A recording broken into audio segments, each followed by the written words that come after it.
Merci beaucoup d'être là. Je suis content. Ça me fait plaisir de parler de ce sujet-là et puis de changer un petit peu de médium parce que c'est vrai que j'ai toujours mon clavier. Est-ce que vous connaissez la chaîne un peu? Vous avez déjà vu, mais non, pas du tout. Bon.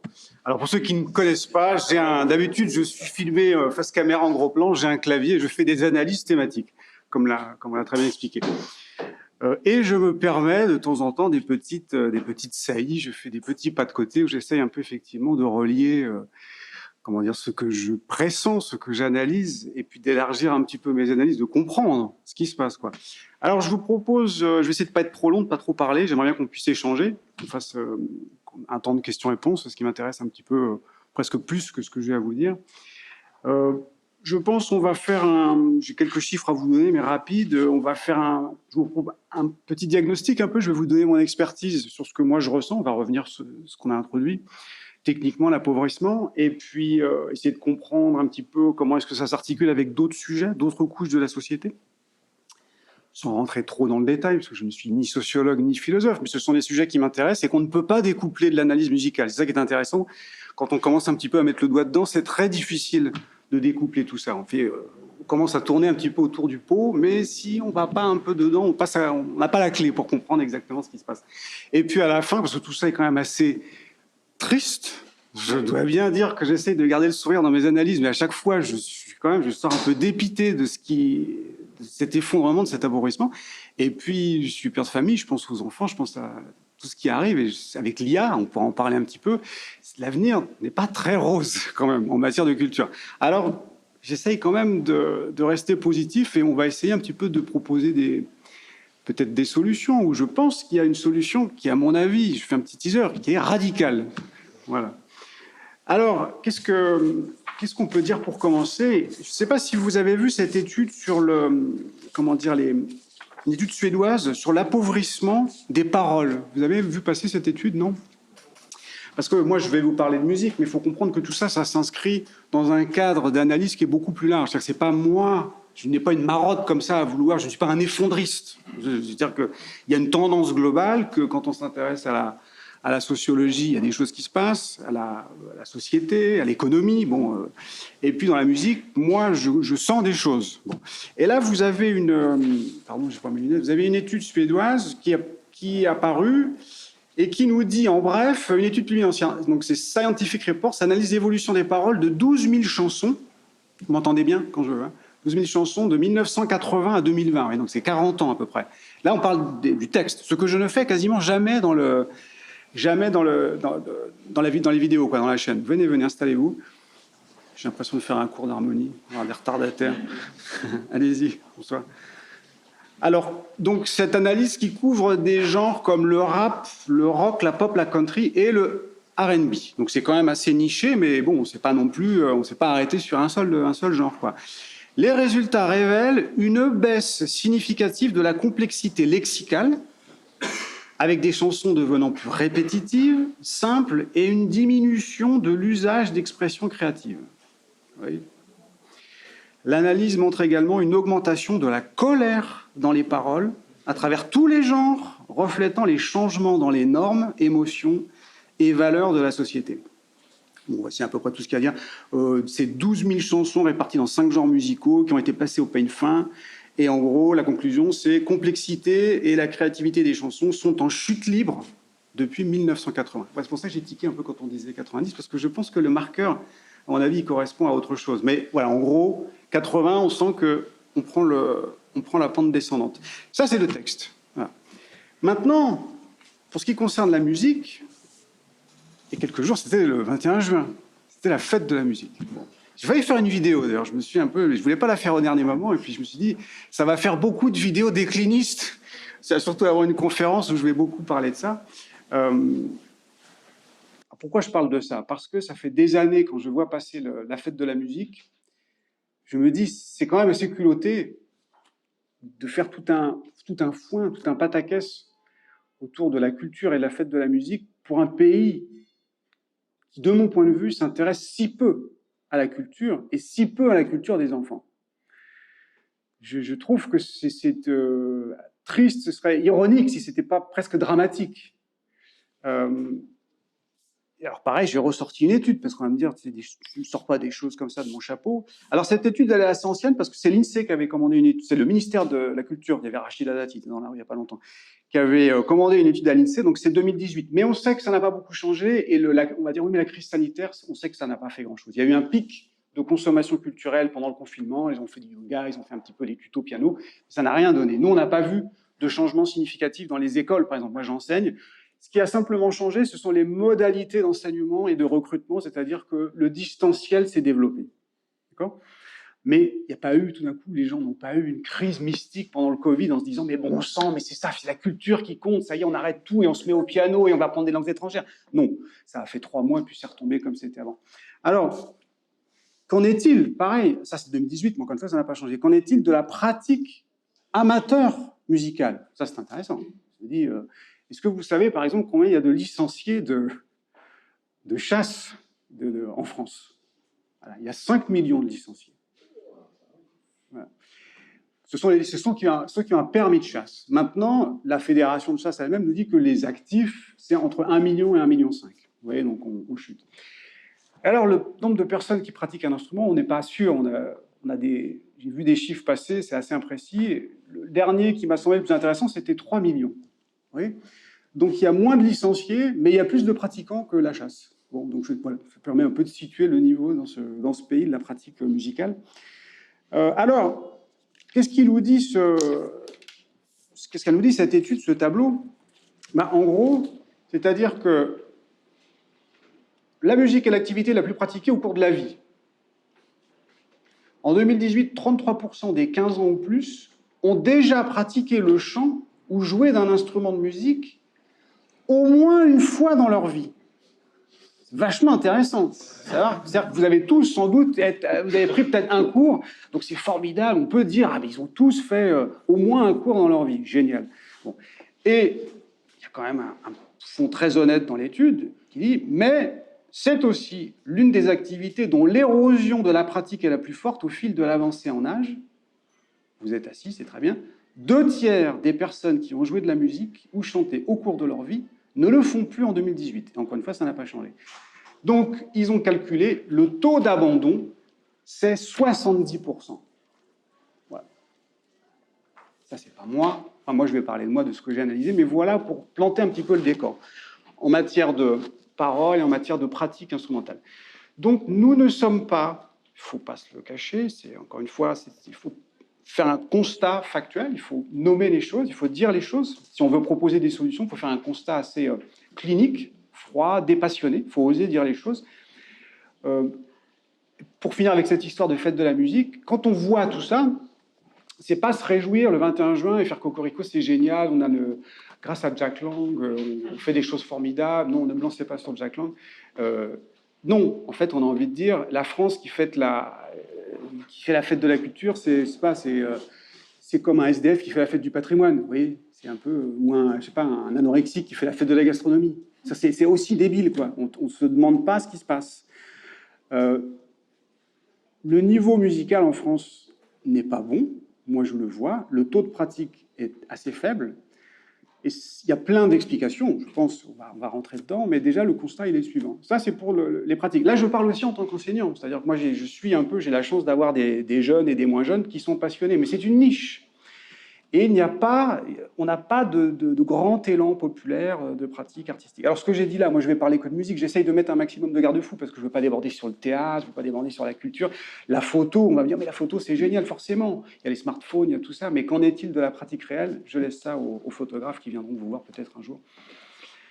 Donc voilà, ça c'est ma porte d'entrée. Alors, comment est-ce que ça se traduit dans les analyses que j'ai faites? Il y a 2 marqueurs que j'ai analysé, dont je peux parler assez bien, assez finement, c'est la musique de film et la musique de dessin animé.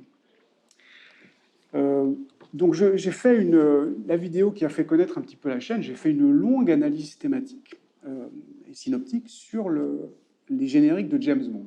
Voilà. Pourquoi est-ce que ça m'intéressait? Parce que précisément, c'est de la culture populaire. Parce que, évidemment, quand on me dit...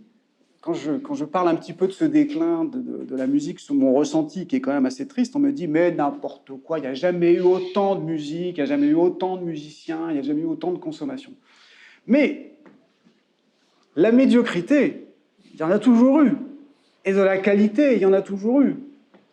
Déjà, cette analyse, cet axe-là d'analyse ne m'intéresse pas. Moi, ce qui m'intéresse, ce sont les zones tampons. C'est-à-dire, où sont les zones de rencontre dans la culture populaire entre précisément les pratiques amateurs de qualité qui vont essayer un petit peu de faire des ponts. Est-ce qu'on veut que de l'excellence de conservatoire avec des concertistes et à côté de ça, des gens qui font Star Academy ou, je ne sais pas, la France a un incroyable talent, ou est-ce qu'on essaye à un moment de faire un petit peu que les gens aillent dans cette direction-là? Je reviens sur la musique de film dans un instant. Dans mon métier, j'ai eu l'occasion de rencontrer de parler avec beaucoup de musiciens étrangers. On est à Paris, donc c'est international. Et donc j'ai eu beaucoup d'élèves asiatiques, des Japonais, des Coréens. J'ai eu des collègues russes qui avaient connu la perestroïka, un petit peu plus âgés que moi. Et pareil, là, je dois bien dire que tous ces musiciens, tous ces artistes étaient atterrés du niveau. Alors, bon, il y a un petit peu, ils étaient contents de pouvoir un petit peu enfoncer la France, il y avait un petit peu de chauvinisme. Mais il faut garder une partie de ce qui était dit. Et alors, les Russes, j'en parle même pas. C'est-à-dire que quand ils me disent, mais vous, en France, c'est un peuple sourd. Votre pratique instrumentale, le niveau moyen de pratique amateur par rapport à ce qu'il y avait en Ukraine ou en Russie, il est catastrophique. Et c'est une réalité. Les Asiatiques font un constat similaire. Alors, après, il y a un rapport culturel un peu différent avec un côté, une discipline très poussée. Donc, c'est de l'amateurisme un peu à la schlag. Mais ça fait au final quand même des musiciens, je le vois, des praticiens même en amateur qui ont un niveau globalement. Alors c'est pareil, là je n'ai pas de chiffres, mais il y a un moment il ne faut pas rester coincé avec les chiffres, c'est comme avec le Covid. Il faut oser avoir de l'intuition et poser des constats, même si on se gourre, c'est pas grave. Au moins on sait qu'on le fait et je donne la clé, je dis voilà mon intuition, elle est peut-être mauvaise, mais maintenant je prends des risques. Donc de ce qu'on me dit là, je dis je suis assez d'accord. Je suis assez d'accord globalement. Mon expérience à mon âge de prof, de français en me baladant, j'ai tourné depuis 25 ans un peu partout en France, j'ai parlé avec les gens, le niveau n'est vraiment pas très haut. Voilà. Alors, on revient à la culture populaire pour les films. C'est un fait, c'est un constat que j'ai fait. Et là, j'ai envie de dire un peu objectif, technique, c'est-à-dire que quand on part de John Barry, oui, c'est les premiers James Bond historiques, quoi, c'est-à-dire les diamants sont éternels, enfin les Sean Connery, puis même avant, eh bien, on avait une qualité d'orchestration, une qualité de traitement mélodique, une qualité de traitement rythmique, harmonique, une ambition musicale qui était très forte, qui était très élevée. Et ça, je vous invite, je ne peux pas le faire là, mais je vous invite à aller regarder la chaîne si ça vous intéresse. Je le montre. Ça, c'est quelque chose que j'ai démontré. Alors, on va me dire qu'il y a toujours un biais, mais enfin, même les gens qui n'étaient pas d'accord avec moi, avec qui j'avais des divergences d'opinion et des divergences politiques, même totales, me disaient « Je ne peux pas te donner tort sur ton analyse. » Bon, moi, je n'ai pas complètement tapé à côté. Et donc, pour finir cette histoire de musique de film, eh bien, le constat, il est simple, c'est que moi, je vois que plus on avance, plus on remonte dans le temps et plus on s'approche des productions actuelles, plus le degré de proposition s'effondre. Alors, quand moi, en tant que musicien, je dis le degré de proposition, ça veut dire le rythme, la forme, la mélodie, l'harmonie, le tempo. Je ne parle pas du texte, je ne suis pas allé trop dedans parce que c'est toujours anglophone et puis qu'il faudrait... il faudrait faire des émissions uniquement sur c'est pour ça que là j'ai donné cette statistique sur la parole et puis l'étude suédoise. Maintenant, sans aller dans le texte, j'ai remarqué aussi un changement, et ça par contre c'est pas musical, je pense que c'est sociétal, un changement dans la façon de chanter. Avec des voix plus haut perchées, et on sent qu'on met un pied peut-être pas trop tôt dans le wokisme, mais on sent qu'il y a une volonté un peu de coller à peut-être un esprit général. Voilà. Ça, c'est comme ça que moi je l'analyse. Donc voilà, ce constat, dans la musique de film, en tout cas dans la musique de James Bond, je mets un cadre, je mets James Bond, mais encore une fois, pourquoi? Parce que c'est de la culture populaire. C'est ça qui m'intéresse. James Bond, on a tous, moi, ma génération et mes parents, c'était le blockbuster, on ne disait pas ça à l'époque, mais c'était le film que tout le monde allait voir, et il y avait une offre culturelle, une ambition culturelle qui n'était pas dépendante de la société, des attentes du public. C'est-à-dire, c'est quelque chose qui se faisait, c'était comme ça, je n'ai pas réfléchi pourquoi, mais le constat est là, c'est-à-dire que on faisait un film, on faisait un James Bond ou d'autres superproductions, on pourra reparler des Star Wars, parce que ça touche après les musiques de films, les films d'action, il faudra qu'on parle de comment s'appelle ce germano, l'allemand, là, Et voilà, merci, je l'aime tellement pas que j'avais oublié son Zimmer. Et donc, en gros, cette culture populaire, bah, on voit bien qu'il y a un effondrement. Voilà, ça, c'est pas besoin d'aller beaucoup plus loin. Et les productions, bah, plus on se rapproche, voilà, plus ça décline. Alors ça, c'est pour les James Bond, où encore une fois, on n'a pas demandé aux gens, on n'a pas fait de sondage, on n'a pas dit il faudrait faire ça, faire ça. C'était, on prend des compositeurs qui savent faire, on prend des orchestrations. De toute façon, on ne pouvait pas faire autrement. Ça aussi, l'autre axe d'analyse, on y viendra juste après, c'est que les modalités de production ont changé. Il n'y avait pas le choix. Et ça, encore plus, on va se rendre compte dans la musique de dessin animé. Quand vous ne pouvez pas faire autrement que de faire appel à des arrangeurs, des compositeurs, des orchestrateurs, des copistes, des musiciens, de louer un studio à un ingénieur du son, parce que c'est comme ça, il n'y avait pas les ordinateurs, eh bien, vous rentrez dans une chaîne de production où tout est tiré vers le haut. Et ce mouvement ascendant, il est exactement inverse dès lors que vous mettez de la machine et que vous enlevez stratégiquement, méthodiquement, des gens au poste. Vous enlevez un ingénieur du son parce que vous avez un gars qui va faire, vous enlevez un élément de qualité. Vous mettez, c'est le pianiste qui va accorder le piano, ce sera et un mauvais pianiste et un mauvais accordeur. Ça n'existe pas, mais c'est pour que vous ayez une image. Vous dites, mais finalement, le violon, on va lui faire de l'alto. Bonne idée? Non. Très mauvaise idée, ça ne se fait pas, mais vous comprenez un peu. Voilà. Et à chaque fois qu'on se dit, mais on va faire des économies, puis à la fin, on va pas prendre des cordes, on va mettre ça, il y a des samples qui font ça très bien, et puis on va pas prendre le super compositeur, là, qui va nous coûter encore X centaines de milliers de dollars. On va prendre un jeune mec, là, il fait ça à l'ordi, puis il est looké, c'est sympa. Et vous faites ça, et vous avez une dégradation progressive de l'offre culturelle. C'est aussi simple que ça. Ça, c'est pour la musique de film. Bon, James Bond, vous voyez tous. Maintenant, c'est valable, je fais encore un autre exemple, les films d'action. Parce qu'il y a un débat, enfin les gens qui font un peu des vidéos en réaction contre ce que je dis, où on me parle de Zimmer et un peu, donc le nouveau, son chouchou, c'est un type qui s'appelle Goranson, j'espère que j'écorche pas son nom, même si j'aime pas ce qu'il fait, mais quand même le pauvre, voilà. Vous pouvez lier des noms comme John Williams, La Guerre des Étoiles, ça parle à tout le monde. Voilà. Culture populaire. Alan Silvestri, Les Predators, ma génération, Schwarzenegger. Wow. Bon. Vous voyez tous ces films, un petit peu, vous avez... Alan Silvestri, c'est lui qui a fait Retour vers le futur. Bon, voilà, vous pourrez donner plein d'exemples. Ennio Morricone, qui a fait des films plutôt, évidemment, du western spaghetti, mais j'ai fait l'analyse d'un film de SF, où il fait aussi... il a fait de la musique... pour pas vraiment de l'action, mais des scènes psychologiques. Enfin, on l'a catalogué SF. Alors, pareil, conclusion de ce truc-là, on se dit, ben, c'est du space opéra, comme on disait pour comment ça s'appelle, Star Wars. Et malgré tout, on a pris des compositeurs archi-classiques dans la démarche.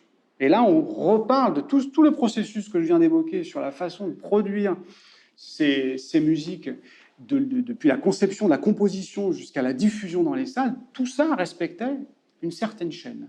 Okay, et pourquoi je parle de ça? Parce que j'ai l'impression qu'on dit, oui, enfin, t'enfonces une porte ouverte. Non, parce que maintenant, ça va tellement loin dans l'autre sens que mes détracteurs, enfin, c'est pas les miens, mais les gens qui sont maintenant, qui se font les turiféraires de Zimmer et des autres, nous disent, mais non, mais en fait, bientôt, on va nous dire, c'était pas comme ça qu'il fallait faire. En fait, c'est un peu ringard. Regarde, tu mets une nappe, tu appuies sur un bouton, ça fait...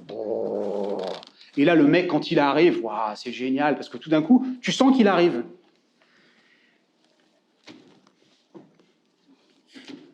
Je ne sais pas comment traduire mon degré, si vous voulez, de désaccord et pour le dire très prosaïquement, de conneries quand j'entends ce type d'analyse musicale. C'est idiot de penser que c'est la complexité, la richesse ou l'exact opposé, sa simplification, d'accord, qui va correspondre et qui va permettre de souligner l'action d'une scène ou la psychologie d'une scène. Ça ne marche pas comme ça, c'est pas vrai. Et donc ça veut dire qu'il faut déjà commencer à dénoncer quand vous entendez des mecs vous dire mais non mais c'est génial parce que non mais c'est ringard de faire ça. Non, c'est pas ringard. Non, c'est pas ringard. Ça veut pas dire qu'il faut faire que ça. Ça veut pas dire qu'il faut s'empêcher de faire ce qu'on appelle, si vous connaissez les termes, du sound design. Ça veut dire qu'il faut intégrer ces outils à la composition et qu'il faut travailler avec son temps. On va pas brûler les ordinateurs, mais il ne faut pas sacrifier une tradition. Depuis la tradition, si vous voulez, orchestrale, on va dater ça du contrepoint. Vous partez grosso modo de la fin du XVIe siècle. Quand vous pensez de Zimmer, quand vous entendez du contrepoint, des procédés orchestraux, alors évidemment ça éclate. Quand on entend John Williams, on pense le romantisme, on entend le 19e, Wagner, etc. On entend Brahms, on entend de la musique française, on entend Holst, beaucoup des Anglais, mais on n'entend pas du sound design. Et le sound design ne nous a pas manqué. Et je me suis toujours dit, tous ces mecs qui faisaient des BO de films récents avec des effets, parce que c'est des effets, la composition, il n'y a pas d'apprentissage, il n'y a pas de savoir-faire. Vous voyez, ces mecs-là, quelque part, s'abritent un peu derrière ces procédés. Alors, avant de parler des dessins animés, pourquoi est-ce qu'il y a une raison de ce succès, de cet engouement pour la technologie et pour ces procédés? Je pense qu'il y a plusieurs explications. La première, je pense que c'est une évolution de société, c'est une évolution technologique. J'ai mis un doigt dedans tout à l'heure, c'est-à-dire que, grosso modo, à partir du moment où la technologie s'est développée, ce que nous, on a appelé dans la musique le home studio, c'est-à-dire que les musiciens pouvaient se mettre à produire eux-mêmes des œuvres, des œuvrettes, des bluettes, peu importe, mais, eh bien, encore une fois, tout ça, ça s'est fait à une échelle moindre. Alors, ceux qui avaient du talent, il y avait, comment il s'appelle, celui qui faisait Chapi Chapeau, son nom m'échappe, peu importe, un compositeur français. Il y a des compositeurs qui ont su tout de suite se servir de ces outils, avoir de l'imagination et faire ça très bien. Mais vous avez quand même, et là, il faut bien... C'est pareil, il faut le dire, il faut oser le dire, il ne faut pas avoir peur de le dire. Moi, je m'en cogne. Il y a quand même, ça a ouvert la porte à une palanquée. Nous, on disait très vulgairement dans la musique, c'était des musicos branleurs, qu'on appelait les branlicos. Pardon, je suis désolé, mais ma vulgarité est à la hauteur du préjudice que la musique a subi. C'est-à-dire que tous ces indigents sont arrivés avec de la technologie, ils se sont dit, mais c'est génial, on n'a plus besoin d'apprendre le solfège, on n'a plus besoin de travailler, on n'a plus besoin de se faire suer à rien, on va pousser des boutons, j'exagère à peine, et ça va être génial. Quand vous faites ça, créez une nouvelle religion et vous faites un messie. Ben, le messie, c'est Zimmer. C'est le pape de la médiocrité. C'est le pape, mais oui. C'est-à-dire que ces mecs-là, quand vous leur parlez, finalement, ils sentent bien qu'il y a quelque chose qui ne va pas. Ils sont jeunes, ils sont un peu chez eux, ils bricolent 3 accords, c'est pourri. Mais ils ont quand même une espèce... Il y a les parents, il y a la culture encore, pour combien de temps, je ne sais pas, mais il y a les anciens qui sont là. Et donc, ils sentent un peu le souffle qui arrive de derrière. Ils se disent, bon, j'ai un peu... Mais quand on leur dit, mais non, regarde, c'est formidable, tu vas faire carrière, et tu vas être reconnu à Hollywood. Mais c'est génial, c'est eux qui n'ont rien compris. Toi, tu as tout compris. Ne te fais pas suer. Ne cherche pas à faire compliqué. Fais simple. T'embête pas à apprendre. Ça va très bien se passer. Et puis tu gagneras des millions. J'exagère un peu, mais à peine. Je vous donne mon ressenti.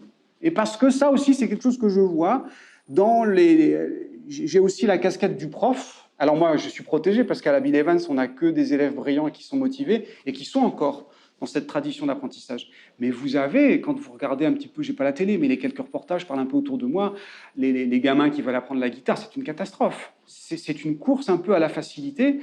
Et dans cette dégradation, dans cette évolution technologique, il y a évidemment le numérique, donc il y avait les home studios, et puis aussi il y a les téléphones, il y a la dispersion de l'attention, il y a les changements cognitifs, le rapport qu'on a à l'effort. Et tout ça, on est obligé un petit peu de sortir de la musique, mais c'est lié. Comment vous ne pouvez pas comprendre, vous ne pouvez pas expliquer qu'un gamin qui ne peut plus se coller 20 minutes devant un livre ou accepter de faire un exercice ou de comprendre qu'il faut fournir qu'il y a un certain effort, qu'il y a une discipline pour accéder à des belles choses. Un gamin à qui vous avez depuis l'enfance dit « swipe, fais ça, envoie des canards et des poules pour exploser des trucs », comment voulez-vous que ce gamin-là, tu dis bon, « par contre, attention, maintenant tu ranges ça, non, il faut que tu travailles ». Enfin, c'est pas possible. Le gamin, s'il va dire, tu m'as trahi. C'est pas ça qu'on m'a vendu. Depuis toujours, c'est pas ce que tu m'as proposé, c'est pas ce qu'on m'a dit. Alors, on a des garde-fous. L'école, je pars un peu dans tous les sens, mais parce que j'arrive au dessin animé, on a quelques garde-fous, mais pour combien de temps? Parce que pareil, dans l'effondrement, eh bien, il faut évidemment intégrer l'effondrement culturel et l'effondrement de l'éducation nationale. C'est-à-dire qu'on avait encore quelques garde-fous, moi que j'ai eu de ma génération. J'ai vu le début de la fin, parce que moi, je suis de 77, donc c'était déjà le début, il y avait les réformes arrivaient, elles étaient à peu près là, mais on avait des vieux maîtres, moi j'ai eu la chance d'avoir des gars qui étaient pas loin de la retraite, donc qui avaient été formatés, les vieux laïcards, qui eux continuaient d'appliquer des règles. Maintenant, moi ce que j'ai vu avec mon gamin, dans ce qui est enseigné là depuis maintenant une vingtaine d'années, mais si vous avez des enfants, je ne sais pas, vous avez beaucoup de jeunes, mais ceux qui ont des enfants scolarisés le savent. Si vous le constaterez forcément, c'est dramatique, c'est effrayant, proprement. Le niveau des profs. Bon. Alors, on avance maintenant, les dessins animés, puisqu'on parle des enfants, ça, ce constat-là m'a fait très mal. M'a fait très mal parce qu'on touche à une mémoire affective. Et ma génération, pardon, hein, vous savez, la culture, c'est toujours aussi un peu de la nostalgie. Hein. Ceux qui ont 20 ans aujourd'hui parleront à leurs enfants de Harry Potter, ce qui sera peut-être le dernier marqueur historique d'une musique orchestrale. Ça, je le dis souvent, les gens ne comprennent pas. Oui, parce qu'après John Williams, quand il va canner, il n'y aura personne. On ira normalement, si ça continue, si on fait l'algorithme. Vous savez, l'algorithme, ça marche comme ça, mais ça marche en descendant. Donc, si on continue avec Zimmer et Göransson, les prochains grandes musiques pour les films jeunes ne seront plus avec cette qualité de proposition. Donc ça veut dire qu'on a peut-être une dernière génération là qui aura un marqueur culturel, parce que la mémoire d'enfance, ça véhicule beaucoup de choses dans ce qui va accompagner un individu, mais tout au long de sa vie. À 20 ans, on ne s'en rend pas compte. C'est après, quand on commence à approcher de la cinquantaine, et après qu'on regarde, on se dit « Ah mais c'est vrai que quand je me rappelle ça, c'était tellement bien ». Non seulement c'était bien, mais moi en tant que prof et en tant que père, c'est pas que c'est bien, c'est que c'est fondateur, c'est formateur, c'est édifiant pour un enfant, pour un individu. Donc ça va très loin, on touche à des choses très profondes, on touche à la structure psychique et émotionnelle, émotionnelle d'un enfant, donc d'un individu, donc d'un citoyen, donc de la société. Je n'ai pas besoin de dérouler beaucoup le fil, ok? C'est-à-dire que je l'ai toujours dit, l'effondrement culturel, c'est l'effondrement de la société. Sans culture, il n'y a pas d'homme. Sinon, si on retourne, on peut aller chasser aussi, on ressort les harpons et voilà quoi. Donc les dessins animés, bah, pareil, en gros, le même constat. On part de Michel Legrand, on part de propositions artistiques qui sont du niveau de musique de film, très très exigeante, c'est très écrit. Les séries qui sont produites par les séries franco-suisses ou franco-belges, je ne sais plus, Albert Barillet, si vous connaissez ces noms-là. Voilà, donc, et des génériques qui sont incroyables, qui sont d'un niveau d'écriture, et pareil, qui sont produits comme des musiques de film. Pourquoi comme des musiques de film? Parce qu'on ne pouvait pas faire autrement. Les ordinateurs, ça, encore une fois, c'est venu avant. Donc, tous les dessins animés des années 80, 80, ça a commencé. C'est pour ceux qui ont connu le Club Dorothée et les Musclés, ça sonne le glas un peu. Là, c'était Bernard Minet, le pauvre, qui était un excellent percussionniste par ailleurs, mais là, c'est vrai que tout de suite, on a pris la pente descendante, glissante, très savonnée. Et puis, ce que j'ai analysé, ce que j'ai entendu des œuvres qui sont proposées aux enfants depuis 2000, ça a commencé. Donc là, je sors un peu, parce que le médium évolue aussi. C'est-à-dire qu'avant, il y avait la télé. Maintenant, il faut bien voir que les modalités de consommation de culture, notamment pour les enfants, évoluent. Vous savez que YouTube, j'ai découvert cette stat, le premier support de consultation des vidéos, vous savez où c'est? C'est la télé. 1, la télé, 2, les téléphones, 3, les ordis et les tablettes. Là, il faut réfléchir quand même, parce qu'on me dit oui, mais non, mais YouTube, c'est pas la même chose. Et je dis, il va falloir m'expliquer. YouTube, c'est l'antichambre de la télé. On voit bien qu'ils sont tous en train de faire des chaînes, que la télé, quasiment le modèle historique télévisuel, il est mort. De toute façon, ils n'en reviendront pas, ou ça restera, tant qu'il y aura peut-être encore Drucker, je ne sais pas s'il fait des émissions encore, mais c'est évident que ça va muter. Soit la télé deviendra YouTube, ou YouTube deviendra la télé, mais il y aura une fusion sur ces modalités de consommation. Donc c'est déjà là. Et qu'est-ce qu'on regarde, qu'est-ce qu'on constate? C'est que ce que les gamins, les parents qui mettent les enfants devant des tablettes ou devant la télé quand ils partent bosser, qui sont là pour avoir la paix, on l'a tous fait, à différents degrés, je l'ai fait aussi, je ne jette pas la pierre. Mais je mets YouTube et je regarde, il faut que ce soit 1, gratuit, 2, facile d'accès, 3, qu'est-ce qui se passe? C'est merdique.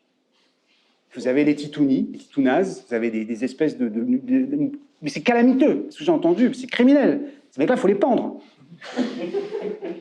Parce qu'ils bousillent les oreilles de nos mômes, c'est dramatique. Et bon, voilà, maintenant, ça, c'est le constat. Musique de film, c'est valable pour la culture populaire, les dessins animés, et puis, voilà. Ça, je pose le constat, vraiment, pour la musique. OK ? Maintenant, comment est-ce qu'on articule ça avec un constat? C'est ça, en fait, maintenant. Parce que là, on pose le constat, mais les causes. Comment est-ce qu'on regarde un petit peu d'où ça vient? Alors, bon, on l'a dit, il y a un effondrement qui est lié à la technologie. C'est-à-dire qu'en gros, c'est une loi économique que tout le monde peut comprendre. Plus vous produisez, moins vous produisez bien.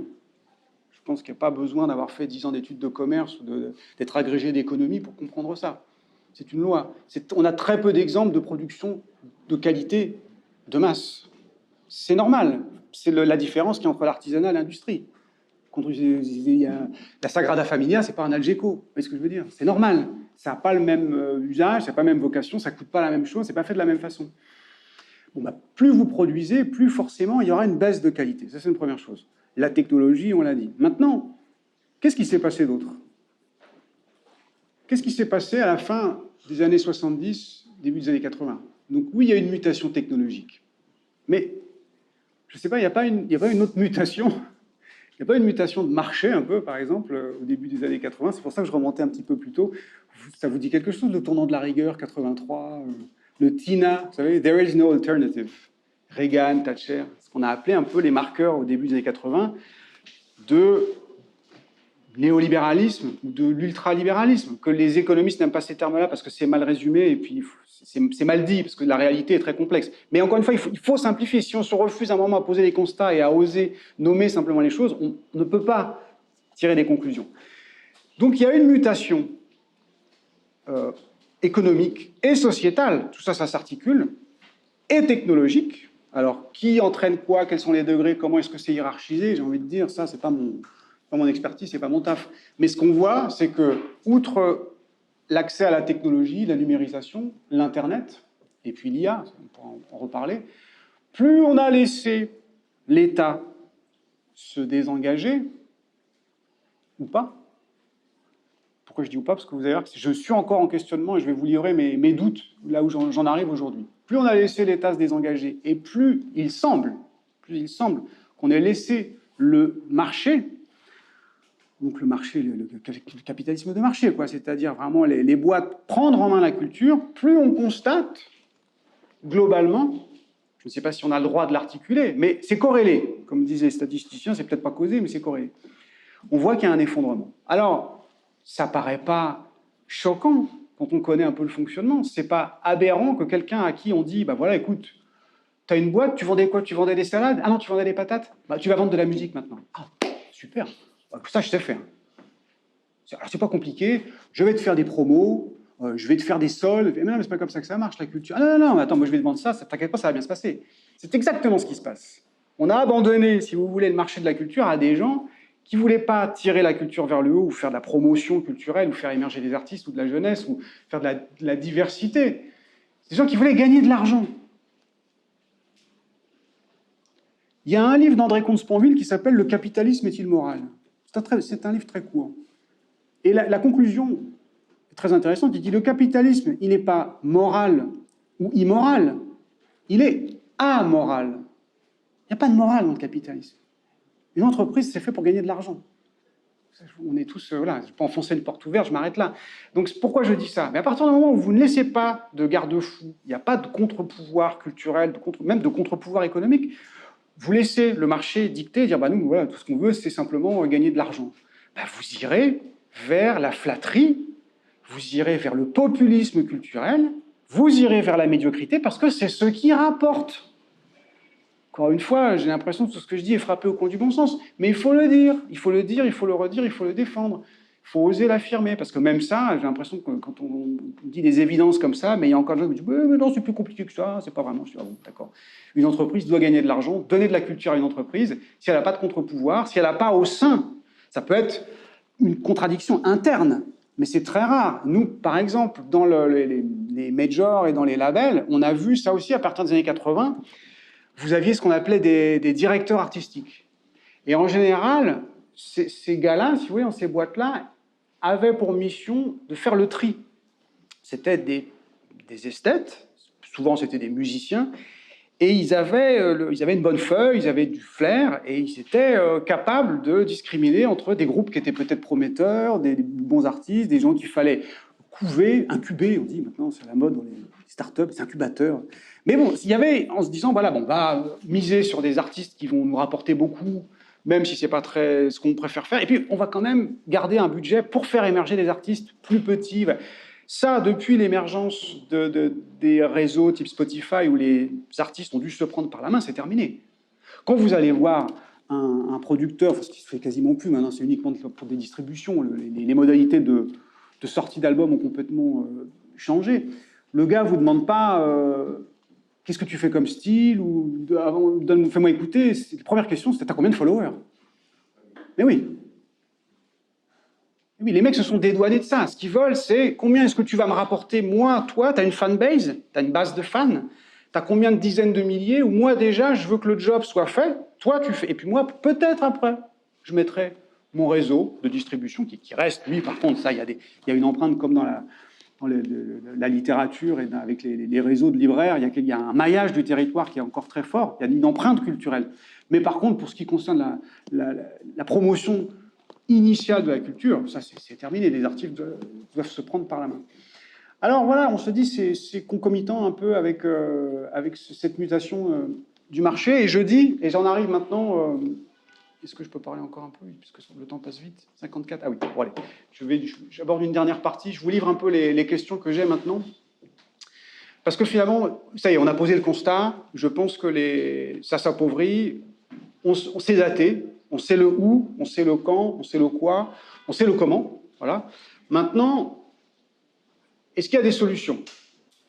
Est-ce qu'il y a des solutions? Est-ce qu'on peut essayer de voir l'avenir de manière un petit peu plus optimiste? Est-ce qu'il y a des pistes à explorer? Alors tout de suite, on dit, quand l'État se désengage, on voit qu'il y a une baisse de qualité.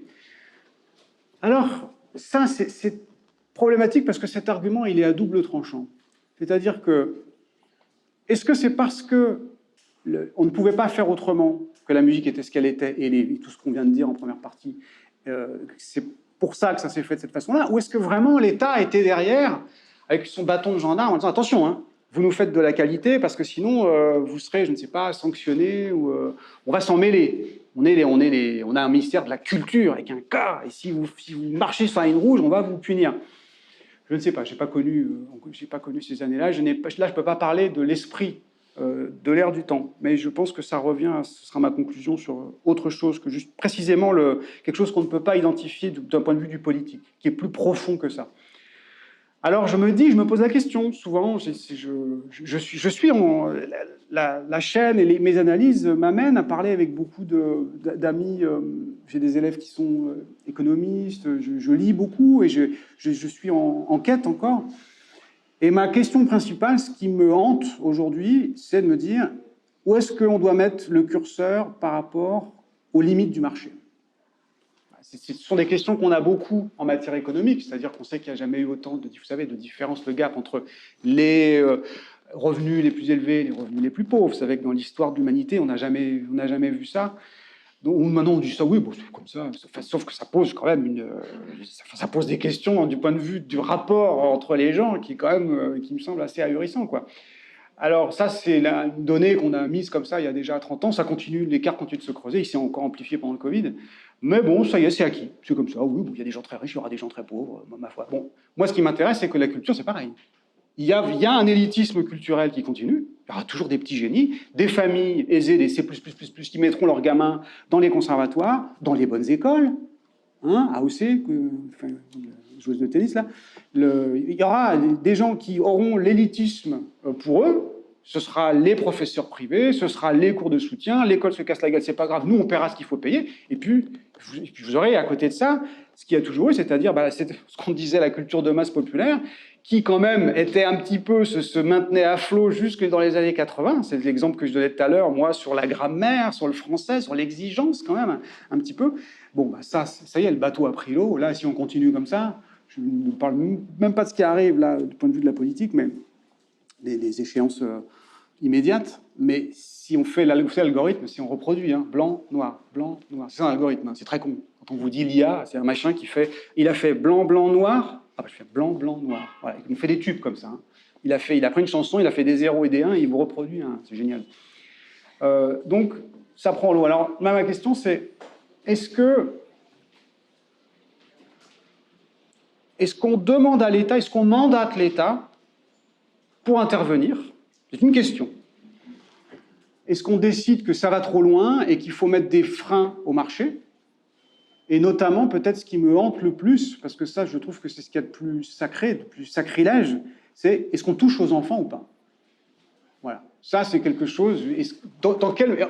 Bien sûr, si vous avez des enfants ou si vous avez deux doigts de conscience, mais quand vous avez élevé des mômes, c'est un problème qui vous parle, qui est très, comment dire, très aigu. On ne touche pas aux enfants. Dans tous les domaines de la société, en particulier de la culture, on ne touche pas. Alors je dis ça comme ça. Mais finalement... Je vais me faire mon propre contradicteur et j'en arrive à mes propres limites. On dit on ne touche pas. Mais on a toujours instrumentalisé les enfants. C'est là où je fais le constat quand on regarde, si vous connaissez l'histoire des hussards noirs de la République, où on faisait les petits soldats pour préparer un petit peu les événements qui montaient au début du XXe siècle. Mon père, par exemple, qui est de 50, me disait qu'on l'avait obligé à faire 6 ou 8 ans d'allemand. C'est pas son choix. Première langue, hein. J'ai dit, mais pourquoi tu as fait ça? Il me dit, mais on n'avait pas le choix. Parce qu'il fallait reconstruire. Comme il fallait reconstruire au sortir de la guerre, il fallait ce couple. Vous savez qu'Aurélie Delhomme, qui a écrit un livre qui s'appelle « Le couple franco-allemand n'existe pas ». Je vous invite à lire ce livre très intéressant, Coralie Delhomme. Et donc, finalement, mon père, cette génération, et tant d'autres, ont toujours été au service d'un esprit de choix de société. Alors, pourquoi je dis qu'il faut s'autoriser à penser ça? Parce que si on se dit, bah, après tout, on dit on touche pas, mais on touche toujours. Nous, notre génération, c'était l'Europe. Moi, je suis la génération de Macron, on est 77 tous les deux. Mais j'ai 10 mois de plus que lui, il me doit le respect quand même, attention. Donc, je le comprends. On a été matraqué avec l'Europe.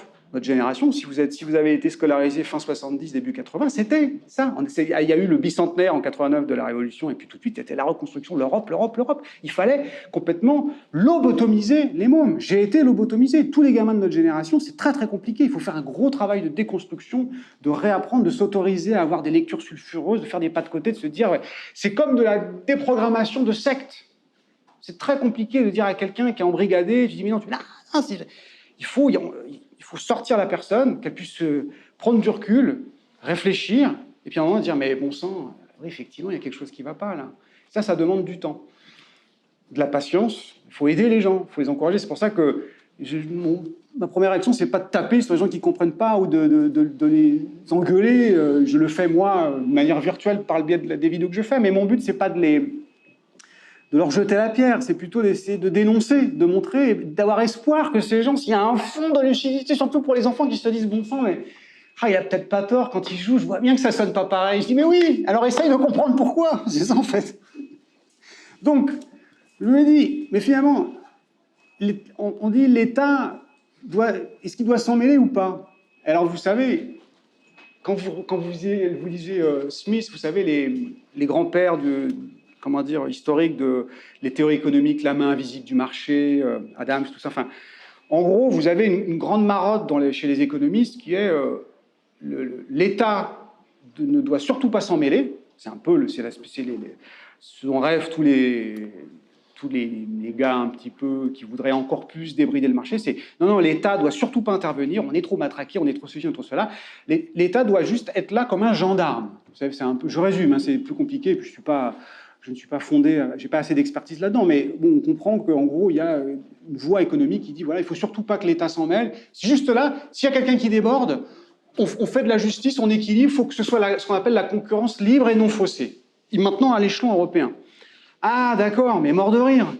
Mais mort de rire, la concurrence libre et non faussée. Mais qu'est-ce qu'on a fait des boîtes en 2008 qui vous ont foutu dedans? Vous vous rappelez des images devant Obama, tous les banquiers qui défilaient, qui étaient dans le bureau ovale comme ça, comme des petits garçons? Oui. Il y a Lehman Brothers qui s'est cassé la gueule. Mais tous les autres, qu'est-ce qu'on a fait? On a payé. On a fait la même chose en France. Nous avons tous payé. On a renfloué un système. Soi-disant, on nous dit, non, mais l'État doit juste... si une entreprise elle est malade, elle doit mourir. Ah, d'accord. Ah bah c'est marrant, elle n'est pas morte, là. Ah là, on ne l'a pas laissé mourir. Là, on l'a pompé. Ça a été 2 ans de massage cardiaque. Blanc. C'est pas grave, on continue. Et qu'est-ce qui se passe? On nous annonce, si vous suivez un peu l'actualité, bon, maintenant c'est devenu chronique, on dit voilà, il y a une crise qui arrive. Ça y est, on est arrivé, il y a une nouvelle bulle qui va éclater, on ne sait pas laquelle. Bon. Bon, pourquoi je dis ça? Parce que finalement, on dit l'État ne doit pas s'en mêler, mais l'État s'en mêle toujours. C'est ça, en fait, quand on regarde bien. Si vous connaissez Henri Guillemin, qui a beaucoup travaillé sur le maillage du territoire, les sociétés au XIXe siècle, qui a fait beaucoup de conférences sur la commune, qui est passionnant, qui a vécu en Suisse. Vous connaissez Henri Guillemin? Oui, ouais. Public d'esthète. Et qu'est-ce qu'il disait, Guillemin disait, mais à l'époque des émissions, pour mailler le territoire, les premières sociétés, les compagnies de chemin de fer, les emprunts étaient à cours forcé.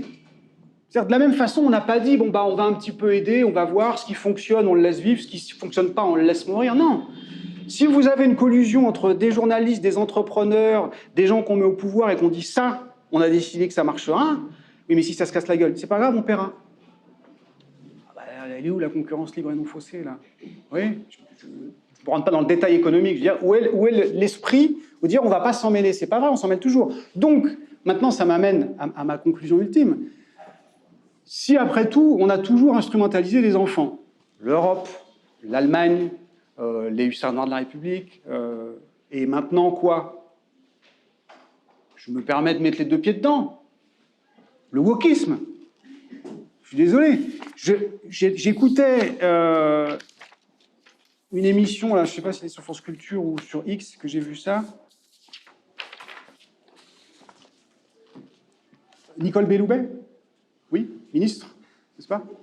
Notre ancien ministre de l'Éducation, qui vient de lancer un programme d'éducation à la vie affective et sexuelle depuis le CP. C'est frais, ça sort du four, là. Je vous dis ça, j'étais tellement atterré, je me dis, bon, je fais juste un pas de côté, mais il faut l'articuler, c'est-à-dire qu'on se dit, mais quand je parle d'instrumentalisation de la culture, qu'est-ce qu'on va leur apprendre à ces enfants? On dit, non, mais c'est de l'éveil. Et en disant que ce sera aussi aidé par des associations. Quand vous entendez là-dedans association, vous savez qu'il c'est piégé. Le colis, là, il va péter à la gueule. Non, mais c'est écrit, quoi. Je dis ça parce que, pareil, on a un peu, je ne sais pas si c'est un marqueur de la gauche, d'être toujours dans le déni ou de se voiler la face. Je repense à Najat Vallaud-Belkacem qui disait, quand on lui parlait de la théorie du genre, elle disait, il n'y a pas de théorie du genre, c'est un mythe. D'accord. Donc, 10 ans après, on a les drag queens dans les écoles, mais par contre, la théorie du genre, ça, c'est un mythe. Vous voyez? Donc ça veut dire qu'est-ce qu'on fait avec ces gamins? Je ne sais pas quelle est votre sensibilité, peut-être que vous êtes pour, vous êtes peut-être contre, je ne sais pas à qui je m'adresse. Peu importe, même si vous êtes en désaccord.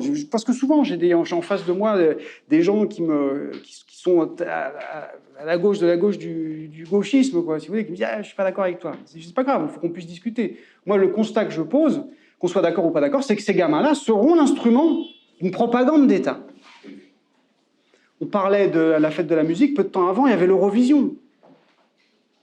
Je n'ai pas fait l'analyse de l'Eurovision, j'aurais pu. Franchement, je me serais fait suer. Qu'est-ce qu'on a mis en avant? Il ne s'agit pas de faire de la discrimination, il ne s'agit pas de critiquer l'homosexualité, ce n'est pas là que je place le curseur. Il s'agit simplement de dire, c'est encore une fois politique. D'ailleurs, on sort du sujet, puisque là, le gagnant était, comment on dit maintenant, non-binaire. Ok, très bien, mais est-ce que pour moi, d'un point de vue de la musique, la non-binarité, c'est un gage de qualité musicale? Oui, mais c'est ça, moi, que je demande. Est-ce qu'Aya Nakamura, le fait qu'elle soit blanche, rose, noire ou verte, pour moi, c'est un gage de médiocrité ou de qualité musicale? Non. Quand j'ai taillé Billie Eilish, je ne l'ai pas fait sur des critères raciaux, ou je l'ai fait parce que je regardais la musique. Voilà. Donc moi, je pose ce constat. Si on instrumentalise les mômes et qu'on continue à faire du matraquage, qu'est-ce que ça va donner, sachant que ça marche? Parce qu'on va dire, oui, mais c'est pas grave, on va avoir un petit peu d'éveil à la sexualité. Alors, restons ouverts. Je pense que c'est un calcul et que ce qui se passe derrière est absolument dégueulasse. Je le dis comme je le pense. Mais admettons, allons vers nos contradicteurs. Mais... Ok, bon. Mais alors, par contre, qu'est-ce que vous proposez en termes de culture et d'éducation et de musique dans le même temps? La bulle, voilà. C'est ça, moi, qui me dérange beaucoup. C'est cette disproportion qu'il y a entre cette instrumentalisation, cette volonté de faire du sociétal, et puis de laisser les gamins à l'abandon. Voilà. Alors, la conclusion, je pense, comment est-ce qu'on va changer ça? J'ai bientôt fini. Ça y est, après, je vous laisse la parole. C'est la fin de la fin. C'est un problème de société, c'est un problème... Est-ce que c'est un problème politique? C'est ça aussi maintenant qu'il faut se poser la question. On est en plein dedans, là, on se dit, mais est-ce que ça n'est vraiment qu'un problème politique? Ça fait quand même un peu 30 ans, on a eu des alternances, des fausses alternances, et on voit que la tendance, je reviens à ce que je disais au début, la tendance de fond continue vers l'appauvrissement. Alors, le marché continue, on a l'IA. L'IA, c'est une catastrophe en devenir, annoncée, promise. L'IA est à la musique, à la culture, ce que Big Pharma est à la santé. C'est pareil, c'est-à-dire c'est des gens qui sont soi-disant animés de plein de bonnes intentions, mais qui n'ont qu'une seule envie, c'est de gagner de l'argent.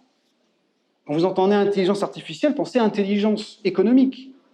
Médiocrité culturelle et intelligence économique, c'est tout. Derrière, vous avez des boîtes qui sont en train de dire « mais c'est formidable, ce sera des outils ». Oui, ce sera des outils, mais derrière, surtout, ça va faire un effondrement de qualité, parce qu'encore, il va y avoir une telle offre, il y aura tellement... Ça y est, ça a déjà commencé. Ils sont en train de faire des procès, ils n'arrivent même plus à suivre. Je crois que c'est Spotify, ils mettent tellement, ils arrosent tellement les playlists d'œuvres faites artificiellement que ça y est, c'est d'une... Et les mômes qui vont grandir avec ça, comment voulez-vous leur expliquer la différence? Alors le remède, maintenant, je n'ai pas de remède, je pense que déjà, il faut mettre le paquet sur la culture. Il faut montrer, c'est multifactoriel. Oui, c'est politique, c'est humain, c'est-à-dire qu'il faut en parler, ce qu'on fait là, il faut diffuser, il faut défendre, il faut avoir le courage de se positionner. C'est l'éducation, c'est économique, mais c'est aussi un mélange de tout ça. Et finalement, le thème dire effondrement de l'homme, j'étais pas tellement pour au début, enfin, je disais, il faudrait plutôt dire effondrement sociétal. Et en fait, en y réfléchissant bien, au bout du bout, c'est un sursaut anthropologique qu'il faut avoir.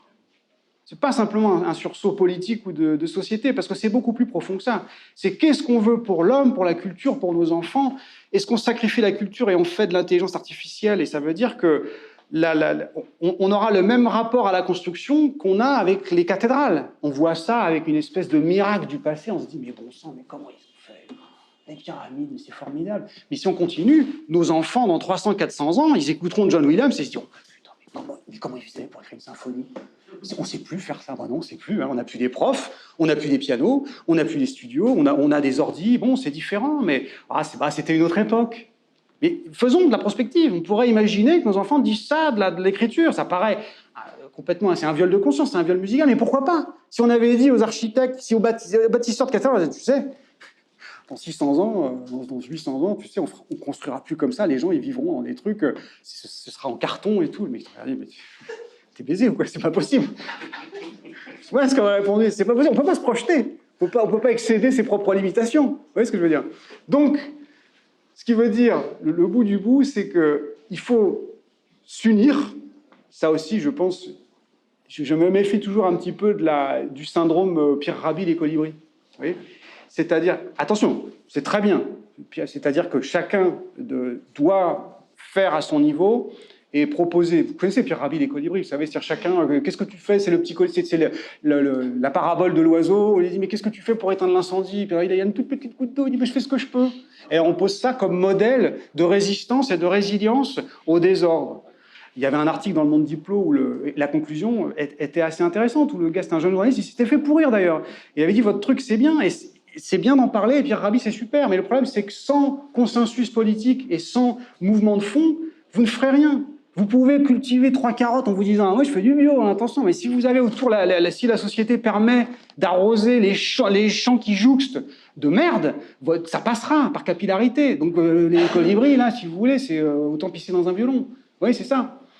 Donc, je pense qu'il faut en parler, il faut prendre conscience de ça, et puis, j'ai peur, après je vous laisse la parole, moi j'ai peur que ça ne passe que par un changement, pas de société ou encore une fois, le changement anthropologique, c'est-à-dire un changement de paradigme. Et je ne sais pas si ce changement peut se faire autrement que dans la douleur, voire peut-être dans la violence. Je ne le souhaite pas, mais peut-être. Je vous remercie.